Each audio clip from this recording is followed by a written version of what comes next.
మత్తుమందు తాగి అందరూ స్పృహ కోల్పోయి అందరూ అక్కడికక్కడ పడిపోతారు. ఇంక విష్ణుని అలాగే ధరణి ఇద్దరిని కూడా ఒక బెడ్రూమ్లో పడేస్తాడు వాళ్ళ నాన్న.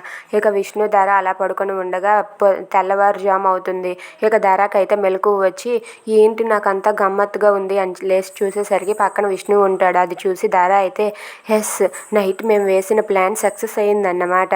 ఇప్పుడు ఎలాగైనా సరే విష్ణుని నేను దక్కించుకుంటాను, విష్ణుని వదులుకోను అని చెప్పి ధర అనుకుంటూ ఉంటుంది. ఇంతలో అంకుల్కి ఫోన్ చేసి అంకుల్ అని చెప్పి అంటుంది. ఏంటమ్మా ఎక్కడ ఉన్నావు అని చెప్తే మనం వేసిన ప్లాన్ సక్సెస్ అయింది అంకుల్, నేను ఇప్పుడు విష్ణు పక్కనే ఉన్నాను, తన బెడ్ పైన ఉన్నాను అని చెప్పి అంటూ ఉంటుంది.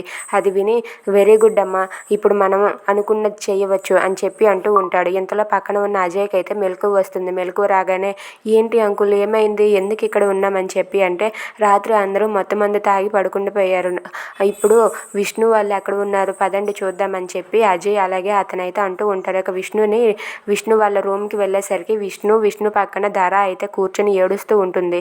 అది చూసి అజయ్ అయితే ఒక్కసారిగా షాక్ అవుతాడు. ఇక విష్ణు అలా పడుకొని ఉంటే అజయ్ అయితే విష్ణుని లేపుతూ రే లేవరా, ఏం జరిగిందిరా లేవరా అని చెప్పి లేపుతాడు. విష్ణు అయితే మెలకువ వచ్చి లేచి కూర్చుంటాడు.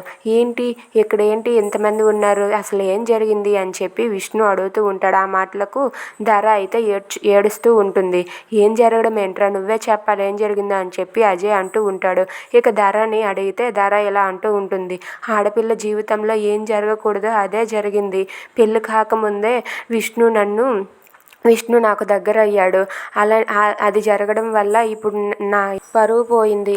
ఇప్పుడు నేనేం చెయ్యాలి, విష్ణుని పెళ్లి చేసుకోవడం తప్ప రెండో ఛాన్స్ లేదని చెప్పి ఏడుస్తూ ఉంటుంది. అది విని విష్ణు షాక్ అవుతాడు. If you like this video please like, share and subscribe. Thanks for watching.